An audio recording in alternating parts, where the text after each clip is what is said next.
Journey of the Sparrows, Chapter 5. Alicia and I worked from dark to dark and hardly saw the light. Several times we heard sirens. Alicia always crossed herself when that happened, and I saw the other women pause in their work. I knew that they also must have come here secretly and were frightened too. One morning I looked over at Isabel while she worked and saw tears running down her face. When we stopped for lunch, I went to her and asked her what had happened. "My aunt," she cried. "Immigration. She got real sick, and when she went to the hospital, someone turned her in." I gave Isabel a hug and shivered with fear. Isabel didn't cry again, but after that day she looked older. Often, while I worked at the sewing machine, the man with the white hair stood behind me with his hands on my shoulders. My face burned during those times, and my shoulders ached from his handprint. Alicia glanced over at me and told him I was her daughter, but he continued. Sometimes tears of shame rolled down my face. Why is he doing this to me? I thought. I'm dark. Others are lighter. I wondered if it was the way I moved or sat, and my shame deepened. After work, I saw other women look at me with sympathy, and Isabel squeezed my hand. I noticed that she no longer dressed in bright colors, but just wore one outfit of gray and brown. One night, as Alicia and I walked to the L, Alicia said, "I don't think it will be safe for you at work much longer. I think he's really going to hurt you." "Do you think if I learned more English, I could get a different job?" I asked with fear in my heart. "Maybe, God willing. Who could teach me?" "I don't know. Let me think." She held my arm as we hurried down the dark street. The next day was Sunday, and Alicia and I didn't need to work. I awoke to the smell of coffee. Julia had already gone to the restaurant for the day. Alicia sat in a chair near the hot plate, and Oscar stood at the window, his weight on his right foot and the ball of his left, as he stared outside. He glanced at me, and I went to him and blinked at the sun, which was almost as bright as during the dry season at home. "I'll be with you today, Oscar Sparrow, and I'll take you outside so you can get some light. We can see all the things rich people have up here in the north." He glanced into my eyes and smiled. "There's no food this morning, Maria," Alicia told me. "Just a little coffee. Also, I've thought some more about the danger for you at work. It's a good idea for you to learn more English. I think you should go to Marta's house and see if anyone there can teach you. But you'll probably have to keep working with me for a while." I thought of the man with the white hair and trembled with fear and shame. Alicia came over to me and put her arm around my shoulder. "Take Oscar and go out into the sun," Maria said. "You're young. You need pleasure. I think there will be food by evening." "Gracias," I said. "You've helped me so much, like Mama." Ignoring my hunger, I dressed Oscar in winter clothes and took him down the steps, past the other apartments, to the outside door. The little blond boy watched us from the manager's apartment, and we hurried outside. The sun was bright and glared on the snow. I held Oscar's hand tightly, and we walked down the street, forgetting our troubles and watching people, buildings, and cars. I read the signs that were in Spanish. "Got a problem? Try Jesus. He loves you," and set a bench at a bus stop. "United People's Party," announced a banner hanging from a window. "Thanks for keeping the neighborhood clean," said a large piece of wood, carefully nailed onto a boarded-up building.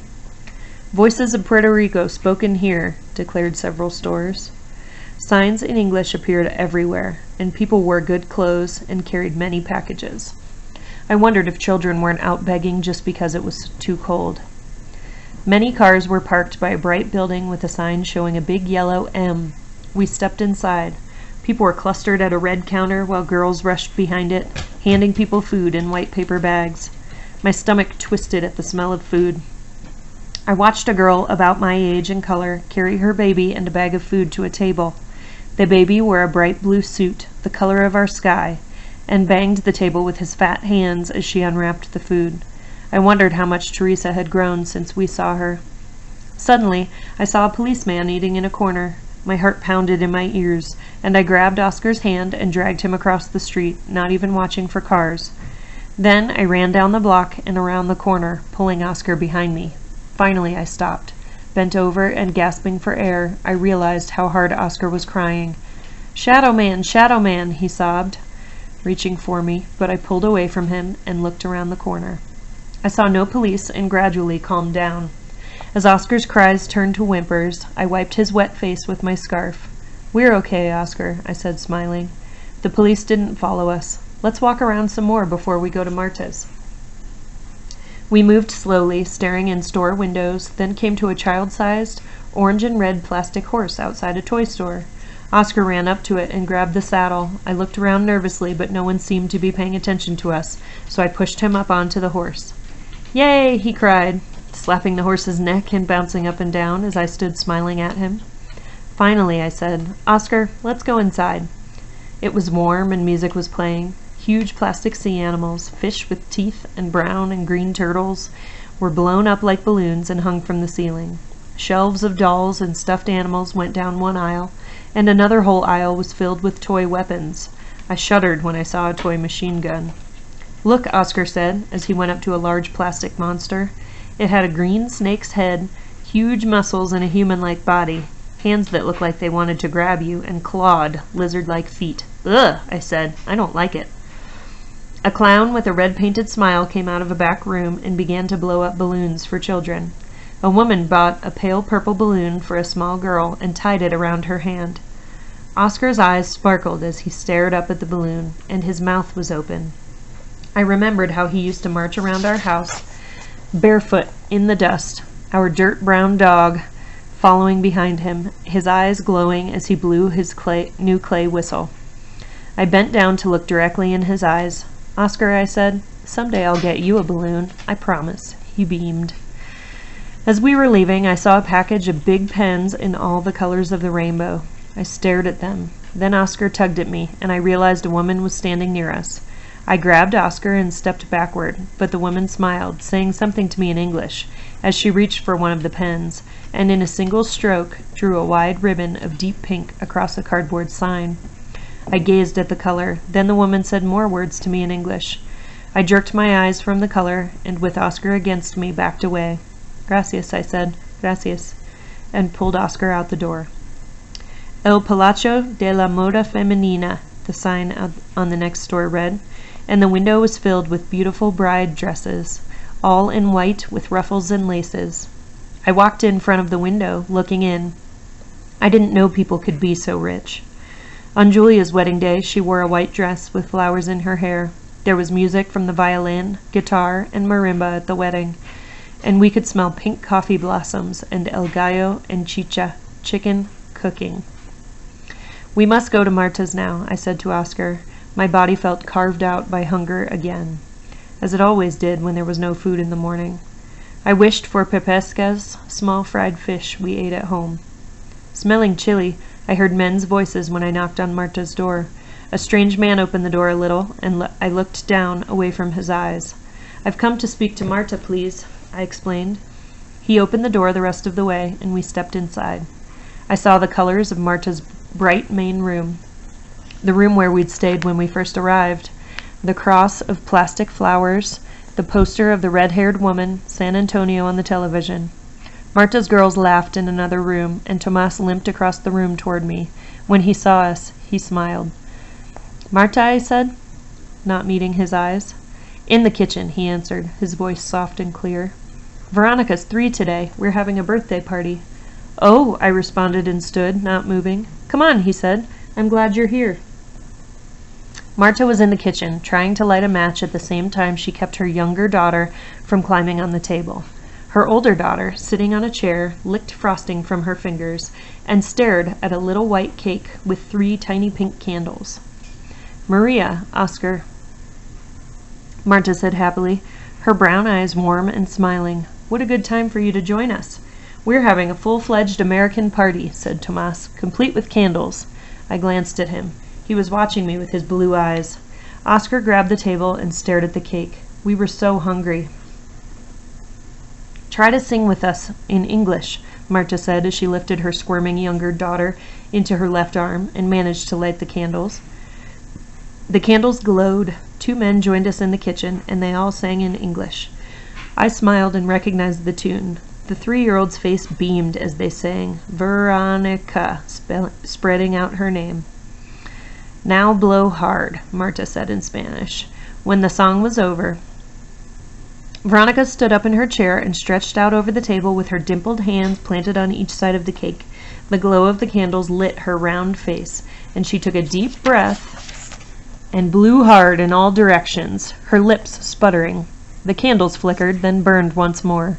"Again," Tomas said, and Veronica blew all over the table. "Once more," Tomas cried. As the little girl blew again, he blew. The flames went out, and everyone laughed and clapped. Veronica's face glowed.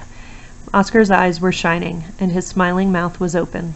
Marta's younger daughter was on the table, and about to plop one hand in the middle of the cake, when Marta swooped her up and sat her firmly on a chair. "Here," she said, quickly cutting a chunk of cake and handing it to the toddler. The little girl ate with both hands, covering her face with frosting. I smiled, thinking of my baby sister Teresa, and Marta stood back, her hands on her broad hips, as she watched her daughters. Well, I was never the quiet, sedate type when I was young either. She winked at Tomas and laughed. "Doesn't run in the family, does it, Tomas?" "What can I say?" he said, laughing. I looked at him quickly. He looked directly at me and smiled, arched his eyebrows high, shrugged his shoulders, and gestured upward with his hands. "You'll have some cake with us, Maria," Marta said to me. "But first, here's a piece for the birthday girl. Then you, Oscar." She gave Oscar cake on a paper napkin, and he ate it greedily. "Gracias," I said for Oscar. Marta cut other pieces, smiling at Veronica, who was maneuvering a big fork. My sister, Tomas's mother, wanted him to be a priest. Marta chatted to me. She sent him off to seminary when he was 11, but he ran away. She looked at Tomas fondly. He lived on the beach for a while, came home so straggly we hardly recognized him. "But with money, Marta, money," Tomas laughed. "Yep, he's some big-time genius when it comes to getting jobs," Marta said proudly. Then she watched Oscar eat. "Oscar looks hungry," she said to me. "Have either of you eaten?" I gulped. "Yes, I have, but Oscar hasn't." "Tomas," Marta said, "when you are done eating, give the boy some bread and heat him some milk." "Here, Maria." She smiled at me and handed me some cake. "I'll pour us some coffee." I tried not to eat too quickly, but the sweetness of the food filled my mouth and warmed me to my chest. The two men took their cake and left the room. "The boy looks better," Marta said to me, going to the stove. "Yes, pretty much. He's still quiet." "And do you have work?" Marta asked me. "And does Julia?" I nodded, thinking of the man with the white hair. "Yes, with Alicia, and Julia's washing dishes."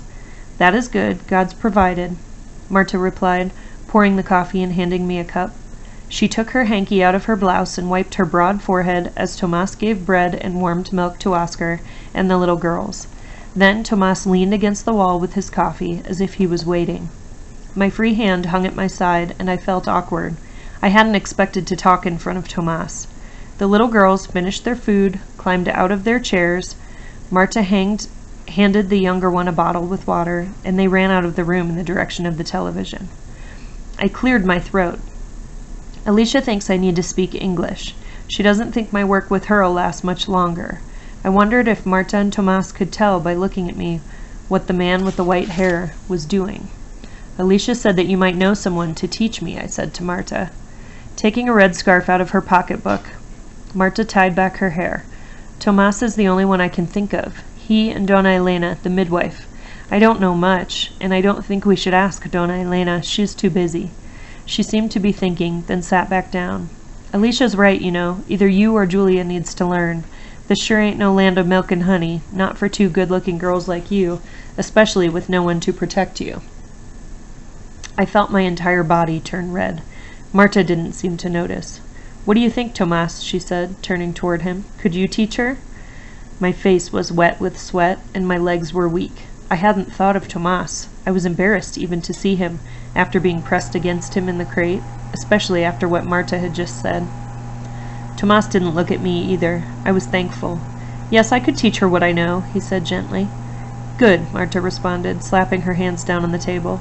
"Come here, Maria, whenever you're not working, and if Tomas is home, he can help you. He just works day by day."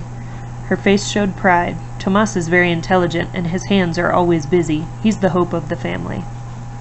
Marta's daughters clambered back into the kitchen carrying a red ball, and Tomas spent the rest of the day saying phrases to me in English. "I need work," he said slowly, not looking at me directly. "I need work," I carefully repeated.